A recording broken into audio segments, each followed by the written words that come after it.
E aí, galera? Então, assim, vamos para a próxima aula, né? E essa, a gente já está na unidade 2, tema 1, ser humano, ser político. Será que o ser humano é um ser político? Melhor, o que é política? Vocês já se pensaram o que é política? Então, essa unidade, esse tema, ele tem como objetivo fazer com que vocês percebam que no universo da política existem muitas abordagens e compreensões acerca do significado do poder e da governança, daquilo que diz respeito ao espaço público, certo? Então, resumindo, esse tema ele tem como objetivo fazer vocês pensarem sobre as políticas, né? Sobre o espaço público, o que é política, como a gente deve exercer a nossa política, né? E que é algo que a gente já vem comentando, né? Tudo que a gente estudou nas aulas passadas sobre preconceito, sobre cidadania, tudo isso está ligado com as aulas que a gente vai estar assistindo, ministrando aqui posteriormente, certo? Então, vamos começar.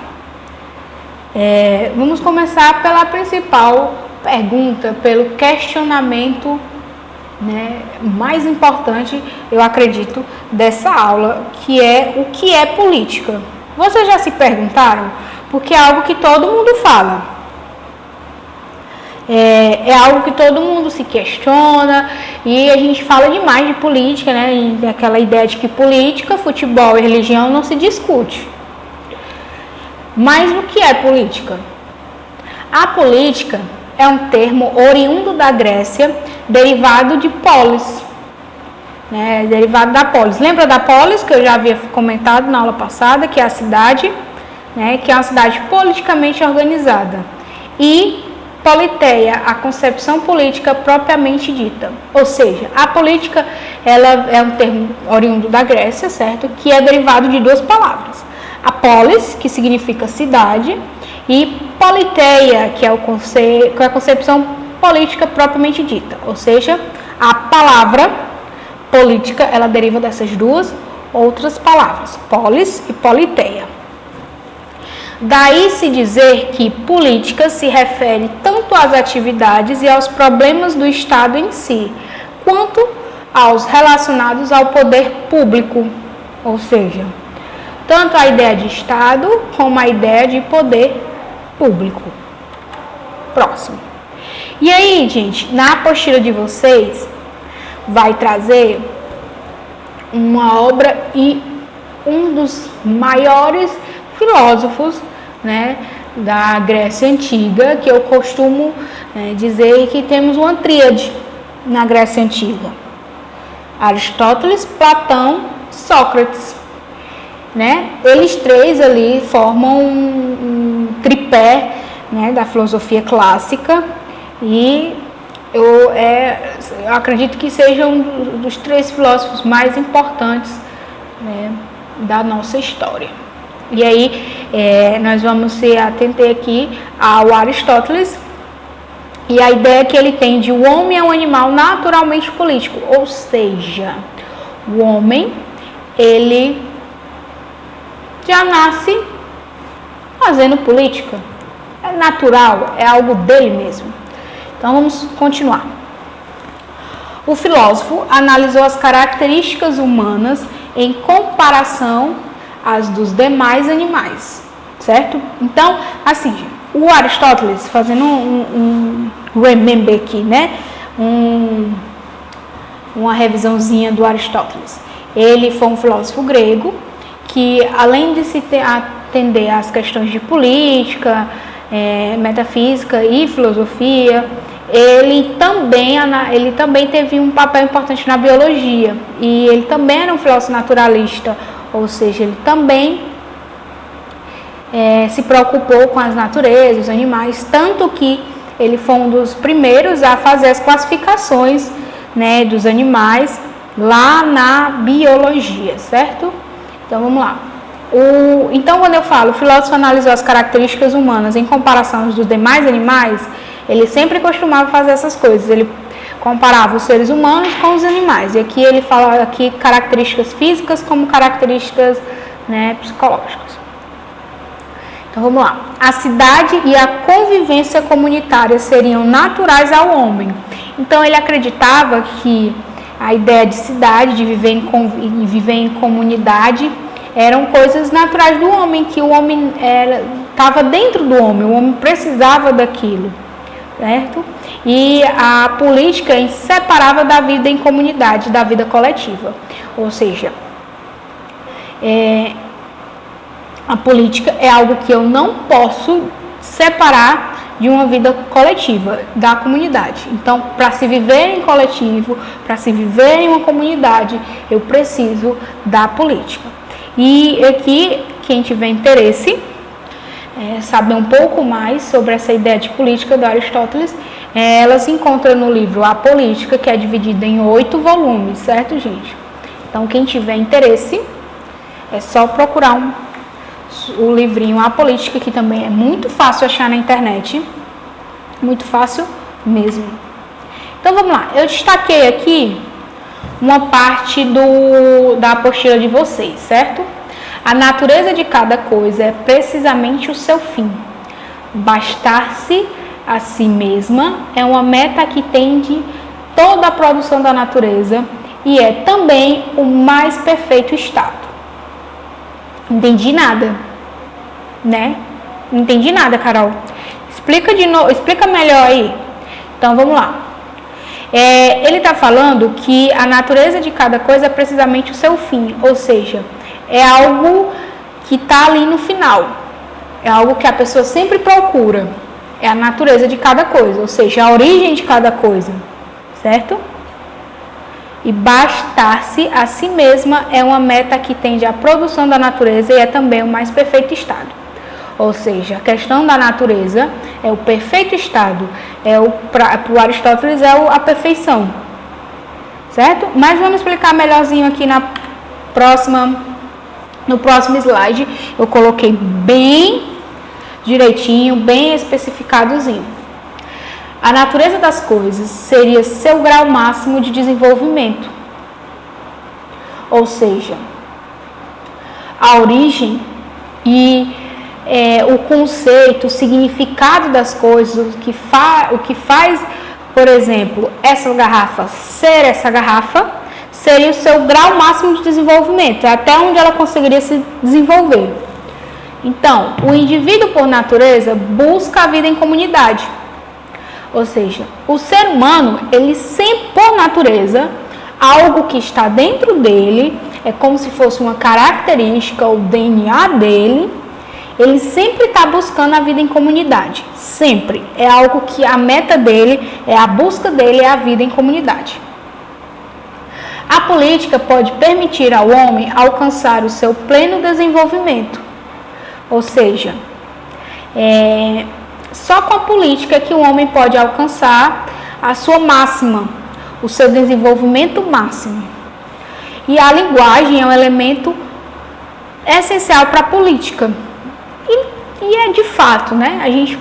Se você pegar qualquer político ou qualquer pessoa que está inserida na política, vocês podem perceber que a linguagem dela, a forma como elas falam, a oratória delas é um elemento principal para que elas consigam tanto fazer com que as pessoas votem nela, como também fazer com que seus projetos sejam efetivados ou sejam aceitos entre os outros. Então vamos para a próxima, certo? Outra importante contribuição aristotélica ao pensamento político diz respeito à demonstração de que a política não é uma simples continuação da família ou da soma de muitas famílias, aldeias, ainda que tanto a família quanto as aldeias sejam formas primárias de comunidades e se antecipem cronologicamente às cidades. Vamos fixar aqui nessa parte. Para o Aristóteles, a política ela não é algo que a gente vai viver somente, né? Não é somente algo que a gente vai viver com a continuação da família ou de muitas famílias. Ela vai muito além do que algo que a gente vive fora das famílias ou fora de muitas famílias, certo? Então vamos continuar. A distinção entre essas formas de associação e a polis se dá pelo modo como se opera o poder. No seio familiar, por exemplo, o pai tem sobre o filho um poder bastante diferente do poder da comunidade política, que é público, definido e regido por lei. Então, aqui abaixo, ele vai falar que existe uma diferença entre o poder do pai com relação ao filho e o poder que é exercido em comunidade, certo? Por quê, Carol? Porque quando a gente fala de poder em comunidade, a gente está falando que é público, algo regido por leis, ou seja, algo construído para a família, para a comunidade, algo construído para o bem comum. A política ela sempre está associada à sociedade, à comunidade. E a família é um grupo pequeno dentro da sociedade, certo? Então, por isso que o poder de um pai por um filho não pode ser considerado algo ou um poder da comunidade política. Vamos lá. Formas de governo. Esse tema aqui, essa parte aqui é muito importante, gente. Vocês prestem bem atenção para essa parte que eu vou falar. Vamos lá. Para Aristóteles, existem 3 formas adequadas de governo, certo? A monarquia, a aristocracia e o governo constitucional. E aí, para essas 3 formas, existem mais 3 formas de visão corrompida, ou seja, eles pegam a ideia de monarquia e corrompem, ou seja, modificam aquela ideia, certo? Que é a tirania, a oligarquia e a democracia, ok? Então, assim, ele relaciona a monarquia com a forma e a sua forma corrompida é a tirania, a oligarquia e a sua forma corrompida é a aristocracia e o governo constitucional e a sua forma corrompida é a democracia, certo? Agora vamos detalhar cada um ao seu jeito. Vamos lá. Governo. Aqui eu peguei aquela tabelinha também do texto, certo? Quando vocês forem olhar o slide, ele vai estar com a tabelinha que se encontra na sua apostila. Vamos lá. O governo, né? A monarquia, só um governa e a sua forma corrompida que governa para si é a tirania. Então vamos lá. De novo. Monarquia, ela governa para todos. Essa é a forma virtuosa segundo Aristóteles, certo? A monarquia, ela governa para todos, um só governa, e a tirania, que é a sua forma corrompida, governa para si, ou seja, ela não vai pensar, a tirania não vai pensar na sociedade, não vai pensar no coletivo, não vai pensar nas pessoas, ela vai pensar em si, no seu bem e nas suas vontades. A aristocracia também é uma forma virtuosa para Aristóteles, ela também governa para todos, e a sua forma corrompida é a oligarquia, certo? Ela vai governar para si, do mesmo jeito. E aí, e quem governa? Alguns governam, certo? Algumas pessoas, e aí vai depender se são pessoas mais ricas, se são pessoas que detêm mais posse de terra, mas tanto na aristocracia como na oligarquia, algumas pessoas governam. Então, novamente, na aristocracia, que é a forma virtuosa para Aristóteles de governar, todos governam. Para todos governam, certo? E na oligarquia, eles governam para si, que é uma forma corrompida, certo? E alguns governam só, ok? Então, alguns governam tanto na aristocracia como na oligarquia. Só que, o que é que acontece? Mais uma vez, Na aristocracia, governam para todos. Na oligarquia, governa para si. E vamos para o próximo. Nesse, todos governam, certo? E aí, na forma virtuosa, a gente tem o governo constitucional, que governa para todos, e nós temos na forma corrompida a democracia, que governa para si. Ok? Repetindo, se ficou um pouco confuso, né? Então, vamos lá. A primeira parte da tabela, nós temos o governo, que vai identificar se uma ou mais pessoas vão governar nas formas de governo posteriormente. Então, vamos lá. Primeira partezinha, nós temos um só governa. E um só governa tanto na monarquia como na tirania. Só que na monarquia, certo? Eles governam para todos e na tirania governa para si. Próxima coluna. Alguns governam, certo? E aí nós temos duas formas de governo: a aristocracia e a oligarquia. Na aristocracia, governam para todos e é a forma virtuosa. Na oligarquia, governam para si e é a forma corrompida. Na próxima linha, todos governam, ok? E aí, nós temos o governo constitucional e nós temos a democracia. No governo constitucional, governam para todos e na democracia, governam para si, ok? No finalzinho da aula, antes de terminar a aula, eu vou ensinar vocês e também vou fazer um mapa mental com vocês, ok? E aí fica um pouquinho mais claro na cabeça de vocês essas questões e essas ideias. Então, vamos continuar. Para Aristóteles, o bom governo, correto e justo, seria exercido com vistas ao bem de todos. Ou seja, a ideia de governo bom, justo, ele teria que ser exercido com a ideia de que todo mundo teria seus direitos e seus deveres completos e respeitados. O governante deve ser um modelo para aqueles que governam, ou seja, a pessoa que estaria no cargo maior, ela teria que ser um exemplo a ser seguido para aqueles que ele governa. Simples.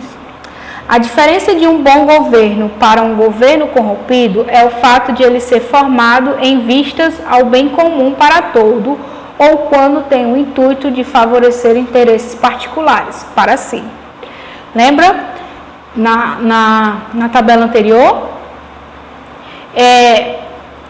governo que governa para todos e um governo que governa somente para si.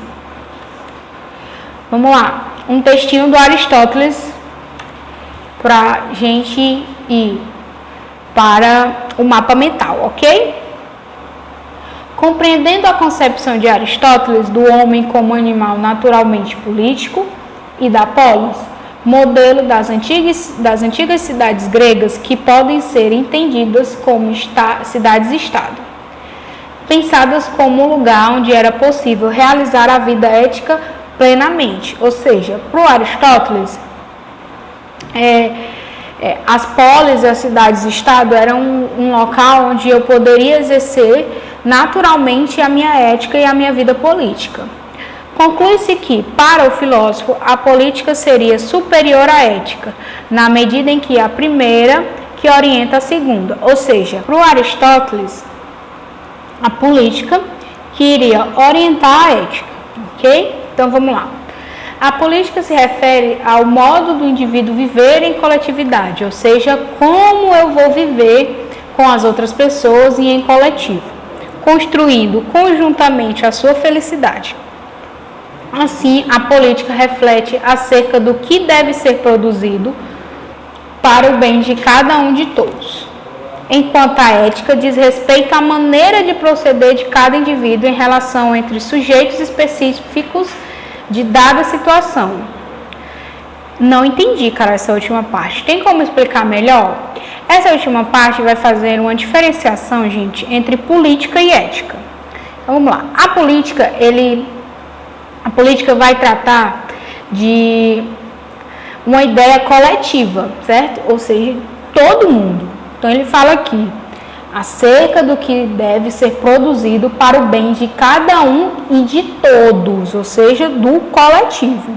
Enquanto a ética diz respeito à maneira de proceder de cada indivíduo na relação entre sujeitos específicos de dada situação. Ou seja, a ética é algo que vai proceder em uma determinada relação, diferente da política, que ela deve estar em tudo, em uma comunidade, com todos. Ela não vai fazer distinção entre situação ou sujeito específico. A ética, ela faz essa distinção e a política não faz, ok? Então, vamos para a nossa apostila e depois a gente vai para o mapa mental, ok? Então, vamos lá. Vamos para a nossa atividade. Vamos fazer só um adendo, gente, que eu tenho certeza que vocês devem estar aí com uma pulgazinha atrás da orelha de por que o Aristóteles considera a democracia uma forma corrompida.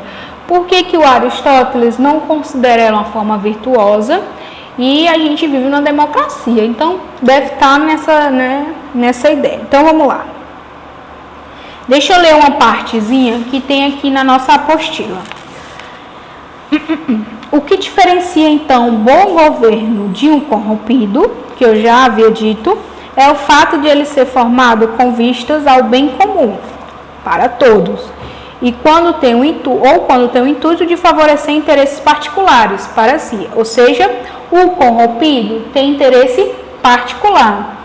Já o virtuoso é para o bem comum. E aí, daí porque o Aristóteles, ele critica a democracia, né? Para ele é a forma corrompida quando um grupo governa voltado aos interesses particulares. A ideia que a gente tem de democracia como um governo que vai exercer os ideais e os direitos e os deveres e respeitar as diferenças, e que a gente, naquela época o Aristóteles não tinha. Ele acreditava que quando um seleto grupo era escolhido para governar, ele acreditava que aquele seleto grupo ele estaria governando para aquele grupo, para os ideais daquele grupo. Então, existia essa questão, né? Por isso que ele coloca a democracia como sendo uma forma corrompida do ideal dele, né? Então, vamos para a próxima. Vamos aqui para a página da nossa atividade, ok? Que aí nós temos, ele coloca aqui como atividade com o nome voto, né? O voto é um dos elementos da política e também, como a gente havia comentado antes, é um dos elementos da cidadania. Vamos lá. A conquista do sufrágio universal. O que é sufrágio universal, Carol? Ele fala aqui, ó, quando todos podem votar, ou seja, quando todos têm o direito e o dever do voto. É quando eu posso escolher quem vai estar à frente da política daquele país, daquele estado, enfim. E quando a gente fala sufrágio universal, é quando todos podem exercer a questão do voto, né? Houve épocas em que seletos grupos que poderiam votar, e, enfim. Então, vamos lá, voltando. A conquista do sufrágio universal foi demorada para a democracia brasileira, né? Demorou muito tempo para que todo mundo pudesse votar, gente. Muito tempo mesmo. Embora em países como Portugal, Argentina e França, isso tenha acontecido até mais tarde do que aqui. No Brasil, somente em 1934, com a aprovação da Constituição, as mulheres adquiriram esse direito. Ainda que o voto não seja a única forma de participação política, as eleições daqueles que devem representar a população são um momento muito importante, certo, gente? Então, o voto é algo muito importante que a gente demorou, inclusive, muito tempo para conseguir. Então, vamos lá, próximo ano, as eleições, vamos votar. A proposta desse exercício é realizar uma pesquisa para saber como os indivíduos se orientam para votar.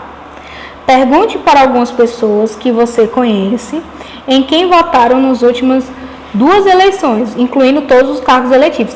Gente, isso aqui, eu tenho certeza que quando vocês forem fazer, vai ser muito engraçado, porque quase ninguém lembra em quem votou nas últimas eleições para presidente, quanto mais para os outros cargos, vereador, senador, deputado federal, deputado estadual.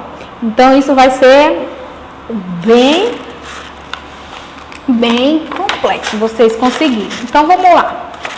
Vocês vão preencher, né, esse quadradinho, essa tabela, perguntando, né? Vocês vão entrevistar 3 pessoas e vão perguntar quem ele votou para presidente, quem ele votou para governador, senador, deputado federal, deputado estadual, prefeito e vereador, ok? E aí, de posse essas respostas, vamos analisar, vocês vão analisar, ok? Vamos ver se de fato a política, né, que é a ideia de sociedade, de viver em comunidade, foi exercido de fato. A maioria das pessoas entrevistadas lembram-se dos nomes dos candidatos em quem votou? Aí vocês respondem e analisem. De que cargos as pessoas mais lembram? Por quê? Eu até chuto, gente, a dizer que as pessoas vão lembrar mais do cargo de presidente. Porque é o cargo mais importante, se a gente pode pensar assim, é um cargo muito importante para o nosso país. Então, as pessoas pensam de fato mais para presidente. Então, o item C. Dê sua opinião sobre o resultado de sua pesquisa. E aí você como você interpreta a explicação desse resultado. E aí você vai vai analisar, vai escrever sobre e vai entrar num assunto muito importante que a gente também já havia relatado nas aulas passadas, que junto com a ideia de política, que é a ideia de cidadania, né? Que é se lembrar de quem a gente votou e buscar, de fato, pedir para que eles exerçam o papel deles de governantes, né? Que é políticas públicas, melhorar a educação, melhorar a saúde. Então, esse é um dos principais objetivos desse módulo, dessa unidade, nesse tema, é fazer vocês pensarem sobre o ser político, sobre o que é ser político, sobre como eu devo exercer a política, né, na minha sociedade. Então, agora, nesse tempinho que vai restar agora, eu vou ensinar vocês a fazer um mapa mental e aí a gente vai construir um mapa mental desse tema, dessa unidade, ok? Pronto, galerinha, aqui nós vamos começar, certo? A elaboração do nosso mapa mental. Então, o que a gente vai fazer primeiro?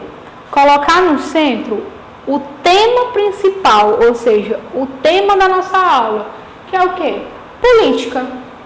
E quem é o autor que a gente está estudando?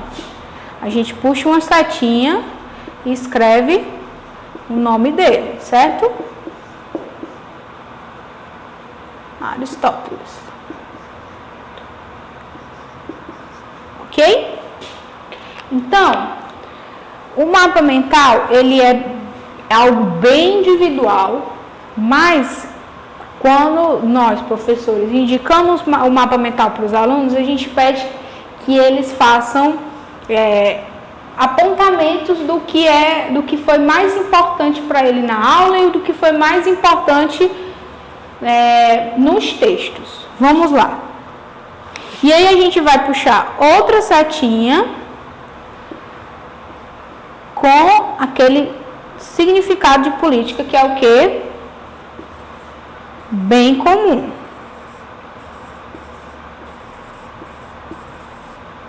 Certo?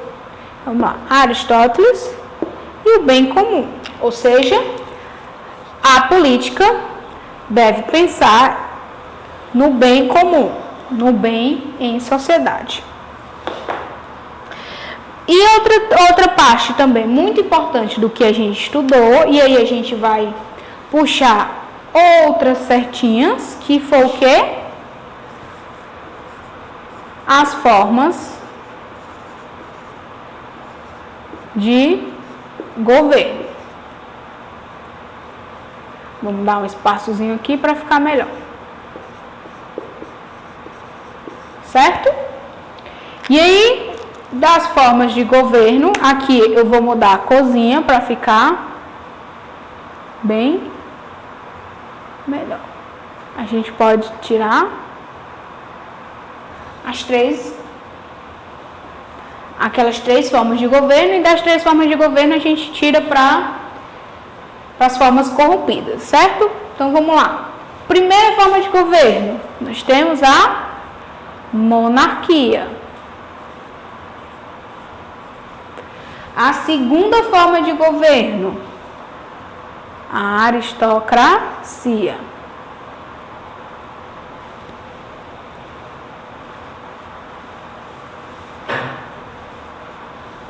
A terceira forma de governo, vou trocar o pincel aqui, galera.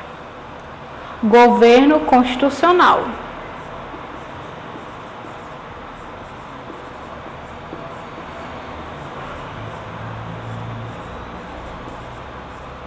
E aí eu vou botar de outra cor a forma corrompida. Qual a forma corrompida da monarquia? É a tirania. Qual a forma corrompida da aristocracia? É a oligarquia.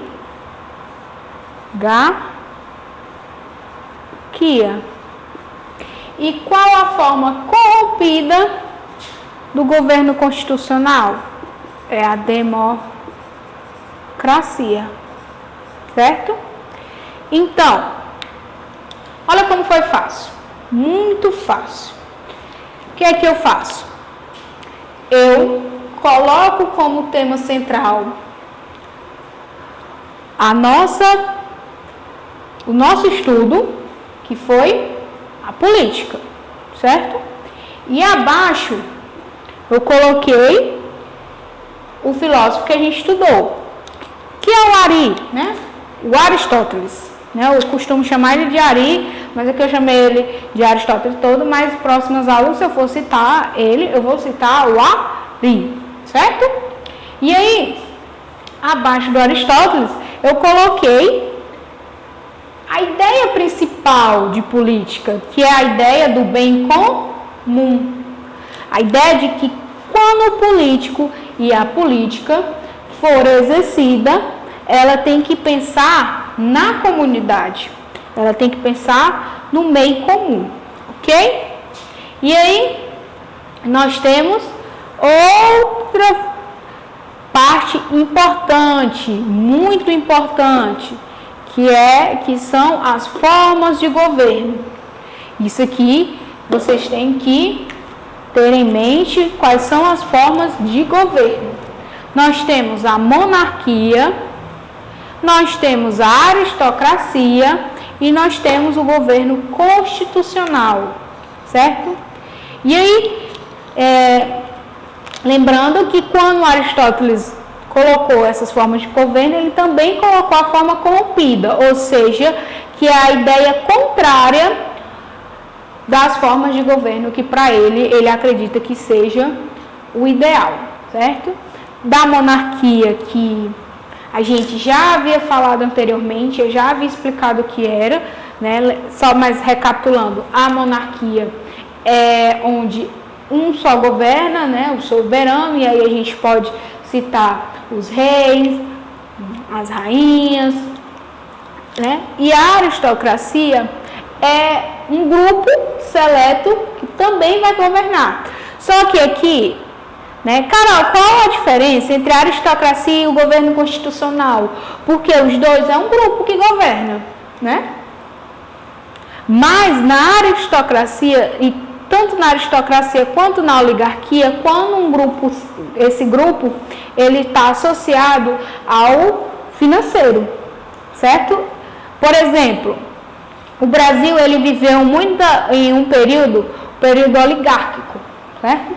Que eram os donos de terras, os fazendeiros, eles detinham poder, né? Eles tinham o poder político em mãos, né? Acho que o professor de história também vai comentar, ou também já comentou, que é a ideia do café com leite, certo? Que era em determinado momento um político de Minas Gerais, que era um dos maiores fabricantes de leite, exercia o poder, e em outro momento um político de São Paulo exercia o poder, que era um dos maiores produtores de café, por isso chamava política de café com leite. E aí, oligarquia, certo? Por quê? Porque eles detinham o poder econômico naquela época, então automaticamente eles vão deter o poder político. Aqui, reforçando, lembrando, a aristocracia e a oligarquia, um grupo seleto, ele estava diretamente ligado ao poder econômico. E aí, Carol, no governo constitucional e na democracia, também há um grupo seleto, Carol. Só que o que acontece, galera? Tanto no governo constitucional como na democracia, esse grupo seleto, quem escolhe somos nós, certo? Por meio do voto. Nós vamos lá e escolhemos as pessoas que vão governar o nosso país durante 4 anos e tentar sanar todos os nossos problemas. E aí, outra coisa que eu falei na aula, que eu também vou enfatizar aqui. Por que para o Aristóteles a democracia era um governo corrompido? Porque para o Aristóteles ele acreditava que esse grupo seleto que as pessoas escolhiam, elas iriam exercer o poder para si e não para o povo, certo? Então, esses aqui, a gente pode chamar aqui de um mapa mental, rapidinho que a gente fez. Então, quando vocês forem resolver ou criar os seus mapas mentais de aulas próximas ou de aulas anteriores, vocês sigam esse esquema: tema central e os subtemas das atividades, certo?